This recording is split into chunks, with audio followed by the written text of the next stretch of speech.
여러분, 세계 곳곳에서 끔찍한 일이 일어나고 또 수많은 사람들이 학살되고 또 쓰나미가 일어나서 많은 사람들이 죽고 또 어마어마한 재산 피해가 일어나죠.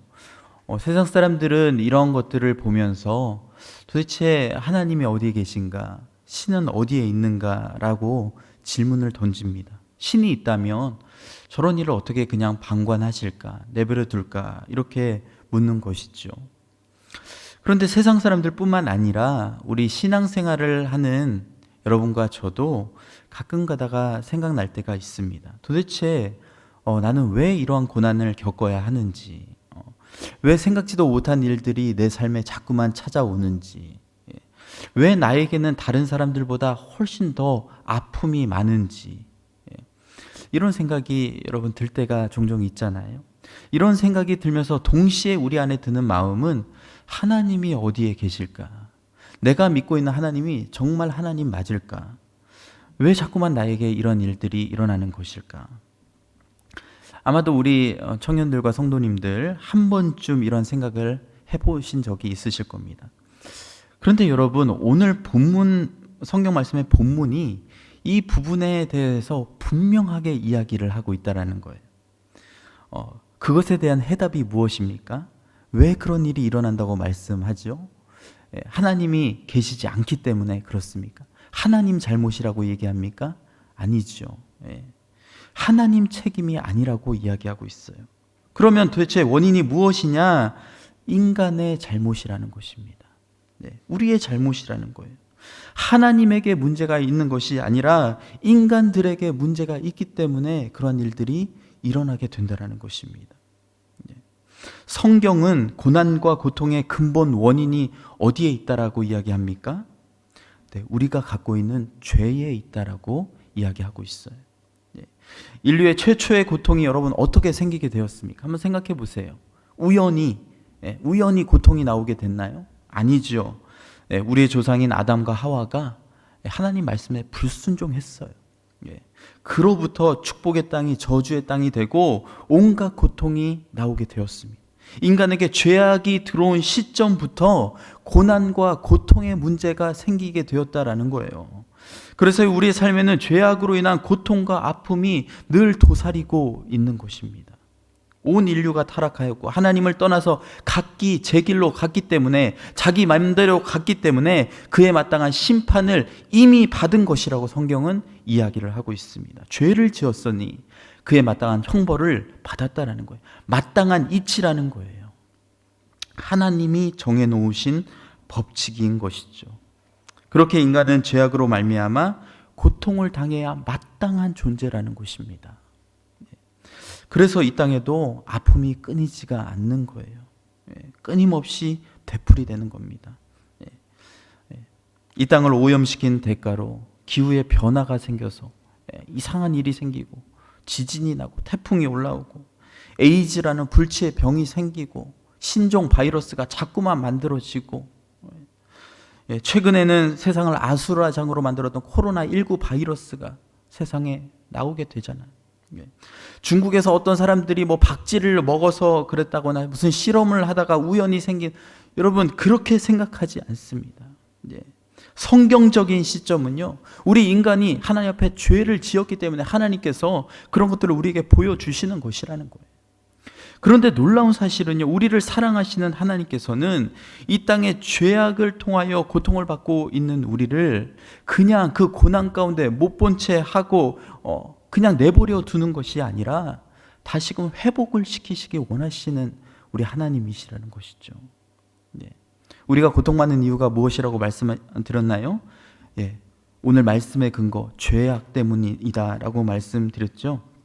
그렇다면 죄악을 벗어나서 우리가 다시금 하나님께로 돌아온다면, 다시금 우리의 마음을 주님께로 돌릴 수 있다면 그러한 상황은 다시금 역전될 수 있다라는 거예요. 다시 회복되어지는 은혜가 우리 삶 가운데 일어난다라는 것이죠. 그래서요, 우리 여호와 하나님은 다시 인간을 위해 회복하시는 역사를 일으키시는 겁니다. 타락한 인간이 다시금 하나님과 온전한 관계에 들어갈 수 있도록 그 길을 계속해서 열어주기를 원하시는 거예요. 이스라엘 백성들을 향해서는 선지자들을 통해서 하나님의 마음을 전달하죠. 회개 메시지를 던집니다. 그리고 온 인류를 향해서는 하나님의 아들 독생자 예수 그리스도를 통해서 구원의 회복을 이루게 하셨죠. 그리고 계속해서 우리가 갖고 있는 이 성경 말씀을 통해서 우리의 마음을 두드리고 계시는 거예요. 마음 문을 열라고. 이제 너는 죄악에서 벗어나 회개함으로 돌아서라고 우리에게 말씀을 하고 있는 겁니다. 너희 죄악이 극도로 추악하고 선을 넘어가고 있으니 이제는 나에게 돌아와라. 하나님께서 계속해서 여러 가지 어려움과 환난을 통해서 말씀하고 또한 성경 말씀을 통해서 우리의 마음을 두드리신다라는 거예요. 자, 그래서 오늘 말씀 2절 말씀을 보면요, 오직 너희 죄악이 너희와 너희 하나님 사이를 갈라놓았고 너희 죄가 그의 얼굴을 가리어서 너희에게서 듣지 않으시게 함이니라, 이렇게 말씀을 하고 있습니다. 여러분, 우리의 죄악이 우리와 하나님 사이를 갈라놓았다라는 거예요. 여러분, 어떤 것이 나와 누구 사이를 갈라놓았다라는 표현 많이 쓰잖아요. 내가 너무나 좋아하는 영화 보는 것이 나와 내 애인 사이를 갈라놓았습니다. 내가 너무나 좋아하는 등산이 나와 내 아내 사이를 갈라놓게 되었습니다. 여러분, 이런 표현 많이 쓰는데 무슨 얘기입니까? 그 어떤 것이 나와 관계하는 친밀한 사람의 관계를 갈라놓았다라는 거잖아요. 왜 갈라놓게 되었습니까? 그것이 문제가 있나요? 아니죠. 그것 자체에 문제가 있는 것이 아니라 내가 그것을 나와 관계하는 사람보다 더 사랑하고 있기 때문에 그래요. 더 좋아하고 있다라는 거예요.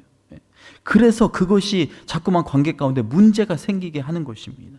너의 죄악이 너희와 너희 하나님 사이를 갈라놓았다라는 말도 여러분 똑같은 방식으로 생각해 볼 수 있습니다. 이스라엘 백성이 단지 그냥 한두 번 죄악을 저지른 것이 아니라는 거예요. 죄악과 사랑에 빠져 있다라는 겁니다. 거기에 완전히 빠져 있다라는 거예요.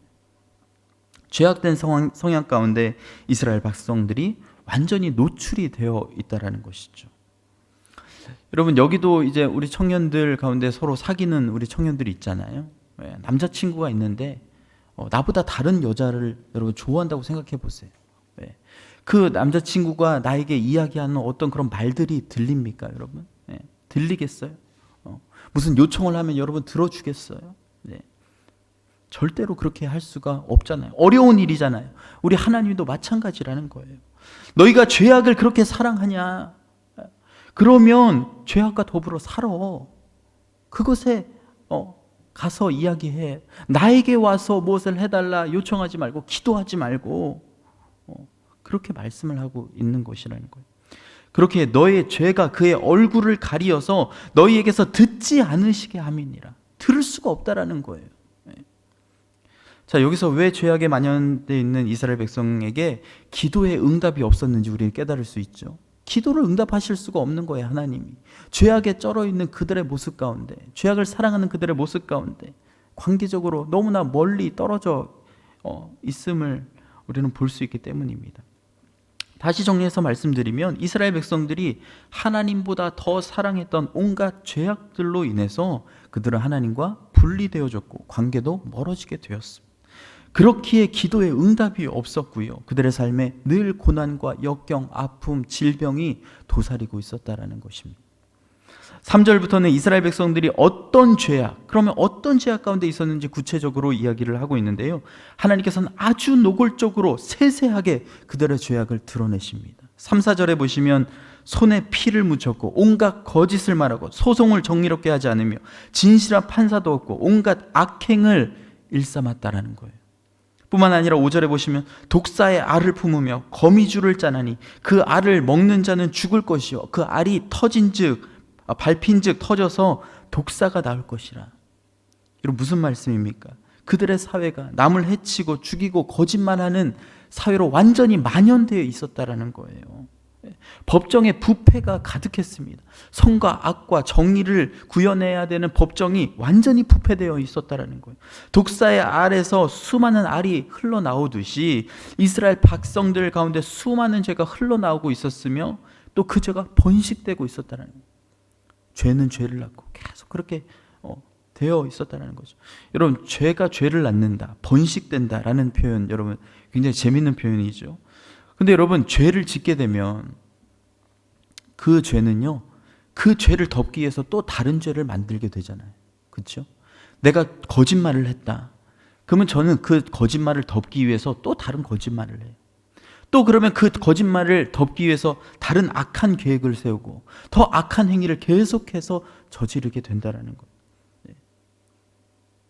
다른 사람과의 관계에서도 마찬가지입니다. 어떤 죄에 빠져 있는 사람과 여러분 빠져 있지 않는 사람이 서로 만나서 교제를 나누잖아요. 그럼 여러분 주로 어떤 일이 생기는지 아세요? 빠져 있지 않은 사람이 빠져 있는 쪽으로 갑니까? 아니면 빠져 있지 않은 사람이 빠져 있는 쪽으로? 같은 말인가요? 헷갈리네요. 네. 주로 빠져 있지 않은 사람이 빠져 있는 쪽으로 가는 거예요. 죄의 힘이 있기 때문에. 우리 안에도 죄악된 본성이 있는데요, 죄에는 강력한 힘이 있습니다. 그렇기 때문에 여러분, 우리는 늘 죄에서 자유롭기가 굉장히 어려운 거예요. 넘어지기도 너무나 쉬운 겁니다. 그래서 데살로니가 5장 22절은 뭐라고 말합니까? 악이라도 너희는 악한 모양이라도 버려라. 그 모습이라도 버리라는 거예요. 절대로 내가 그것과 싸워서 내가 이길 수 있겠다, 그렇게 생각하지 말라는 거예요. 그 악의 힘이 있기 때문에. 정말 우리 청년들이, 그리고 여기 계시는 우리 성도님들이 정말 하나님의 말씀 가운데, 예배 가운데 온전히 주님을 만나고 돌아가지 않으면요, 그리고 매일매일 삶 가운데 주님의 말씀을 묵상하며 그 말씀과 씨름하지 않으면요, 우리는 죄악에 완전히 넘어갈 수밖에 없습니다. 죄의 노예가 되어서 살아갈 수밖에 없다라는 거예요. 죄는 굉장히 강력한 힘이 있기 때문에 그렇습니다. 오늘 본문의 배경인 이스라엘도요, 사회적으로 매우 혼란한 시대를 지나고 있었어요. 그들은 페르시아의 통치 가운데 있습니다. 여러분, 페르시아 그 민족 아시죠? 역사를 우리가 공부한 적이 있으니까. 그 페르시아 민족, 우리 그 영화에도 보면 300이라는 영화 우리 보셨죠? 거기 페르시아 군대가 나오잖아요. 그 페르시아 군대가 스파르타 그 정예 부대 300명하고 싸우지 않습니까? 근데 그 페르시아 군대 보면 숫자가 어때요? 어마어마하잖아요. 수십만, 수백만 대군이 막 밀려오잖아요. 그들이 잘하는 것이요, 원정 부대 막 나가서 정복하고 이런 것들이 그들의 특기였어요. 영토를 넓히기 위해서 늘 먼 곳으로 전쟁을 하기 일쑤였습니다. 그렇게 되니까 이 팔레스타인 땅이 어떻게 될까요? 비어 있는 거예요. 그 정부가 정치력을 상실하게 되는 겁니다.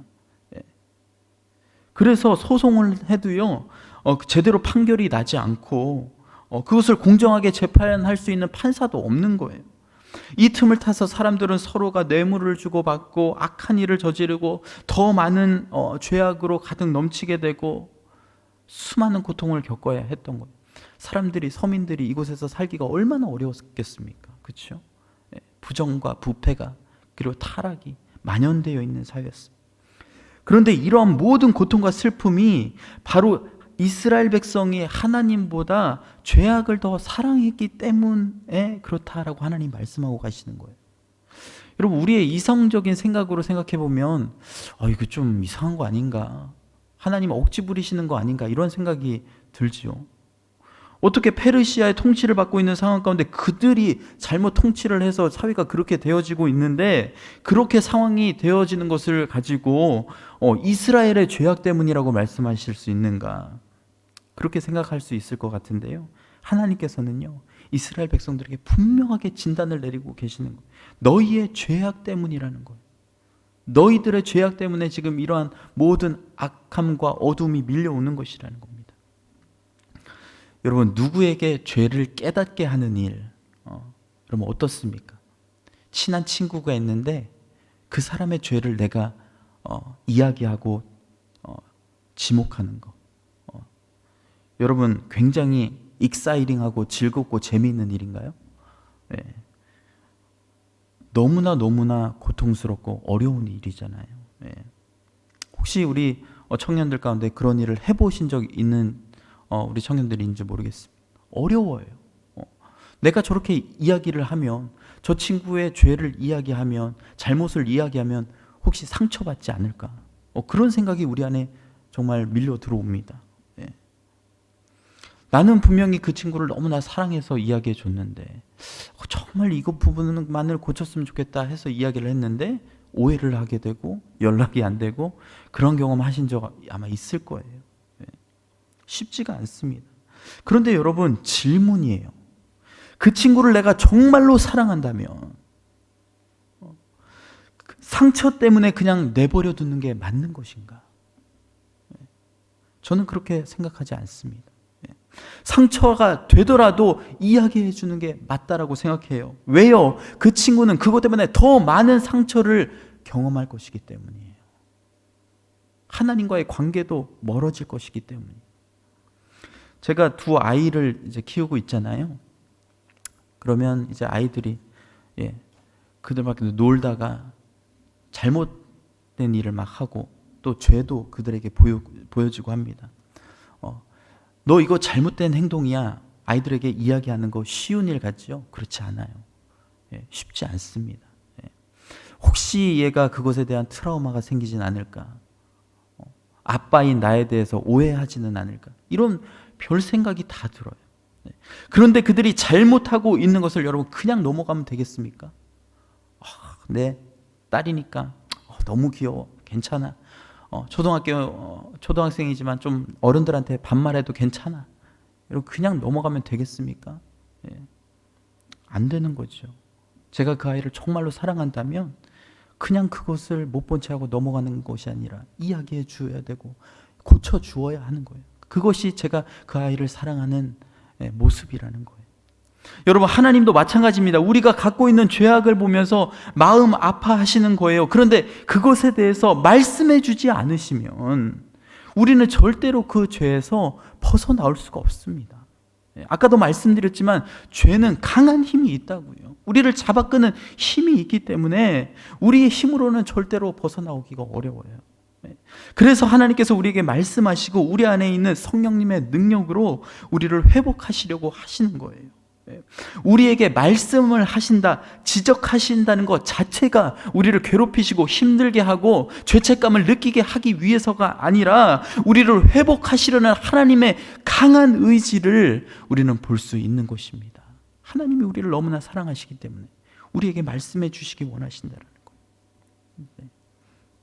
말씀하시지 않으시면 우리는 어떤 죄에 지금 걸려 넘어지고 있는지, 내가 어떤 죄의 수레바퀴처럼 계속 돌고 있는지 잘 알 수가 없기 때문에, 특별히 하나님보다 죄악을 더 사랑하게 되면 우리는 절대로 그 죄를 알 수가 없습니다.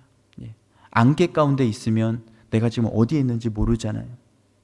그 안개 밖으로 나와야 되는 것처럼 우리 하나님의 진단은 우리의 삶에 있어서 너무나 중요하고 필요한 신앙적인 체크라는 것이죠. 가끔 우리 주위에 그런 분들 계시지 않습니까? 정말 우연찮게 친구 따라 그냥 병원에 가서 검진을 받았는데 놀랍게도 위암 초기라는 진단을 받은 거예요. 설마 내 몸속에 이러한 암세포가 있을까? 내 몸이 그 정도로 나빠졌나? 놀라는 것이죠. 만약에 여러분 검사를 받지 않았더라면, 그분이 검사를 받지 않고 1년, 2년, 5년이 지났더라면 어떻게 됐겠습니까? 얼마나 위험한 상황 가운데 처하게 될까요? 정말 생각하고 싶지 않은 일들이 일어나는 거잖아요.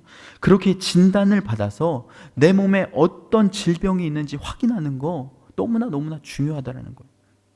저는 개인적으로 병원에 가는 것을 너무 싫어합니다.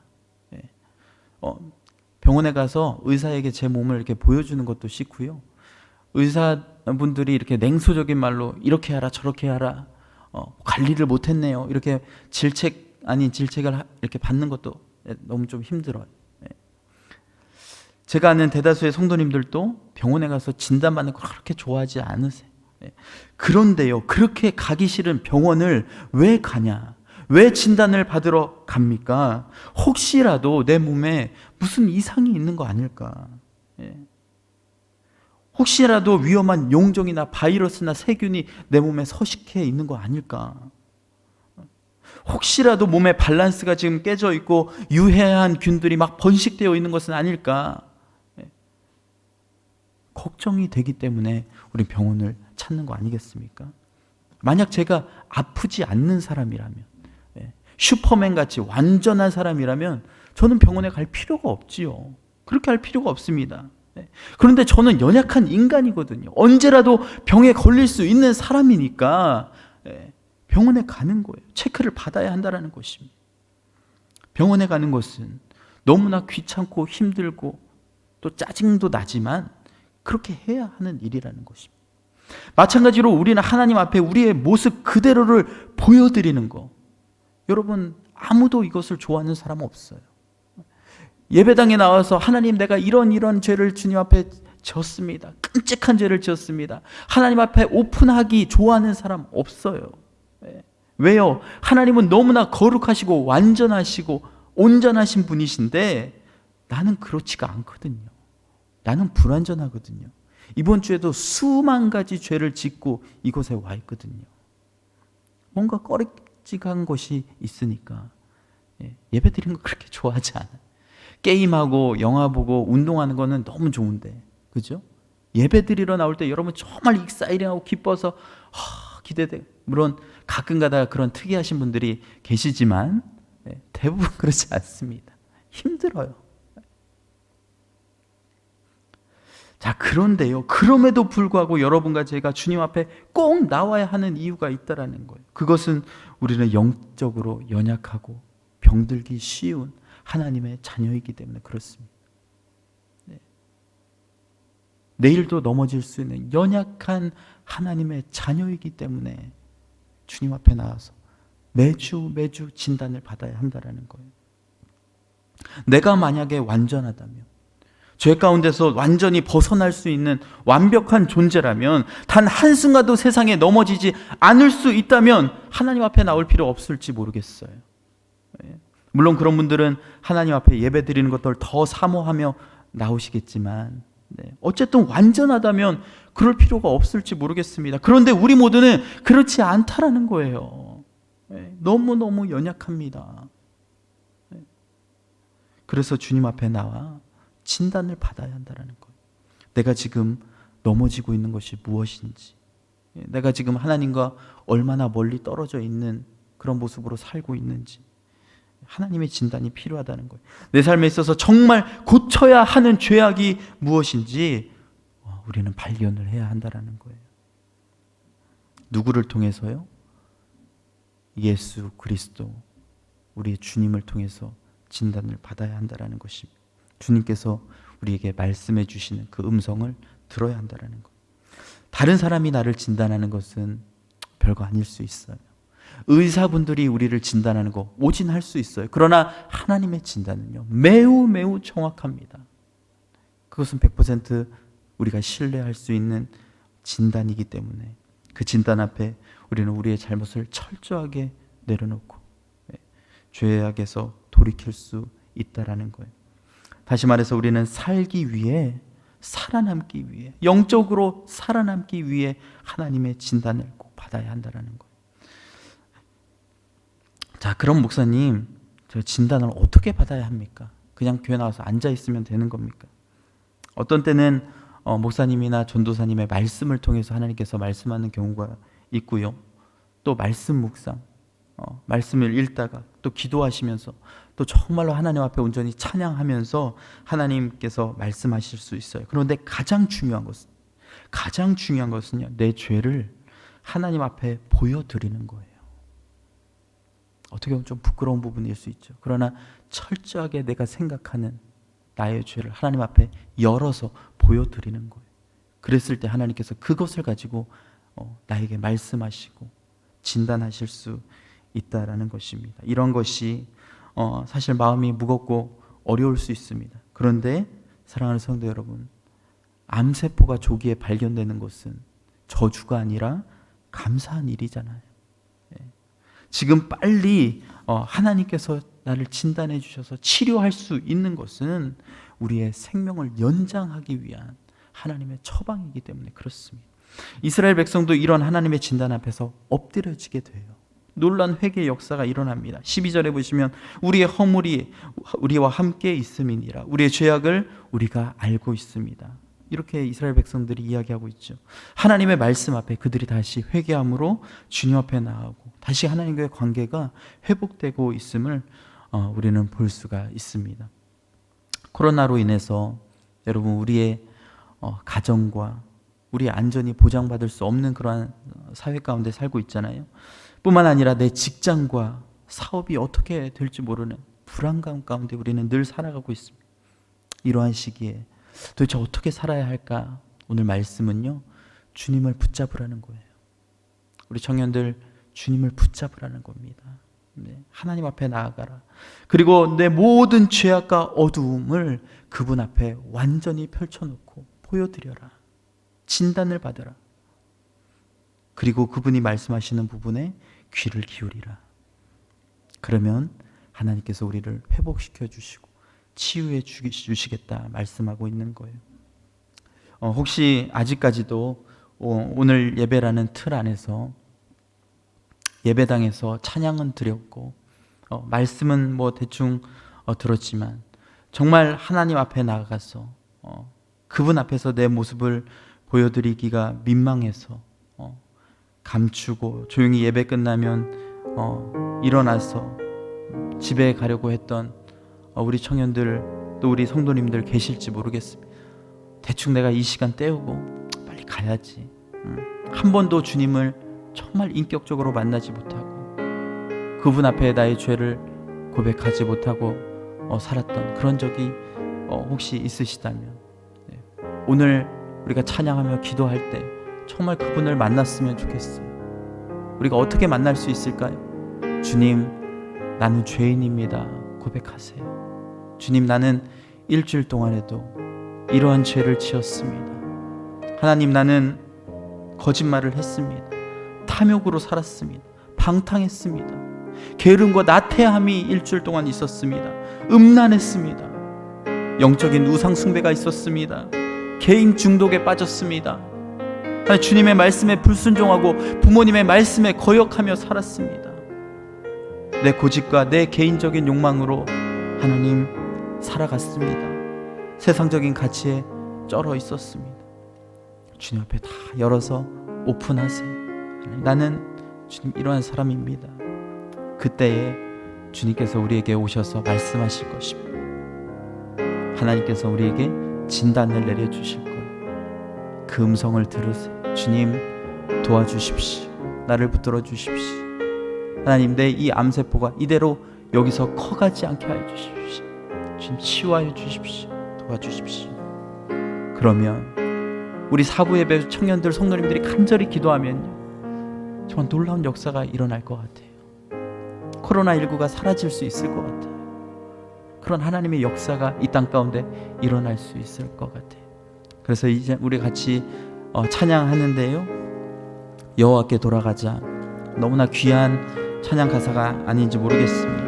우리 같이 고백하는 마음으로 같이 찬양하겠습니다.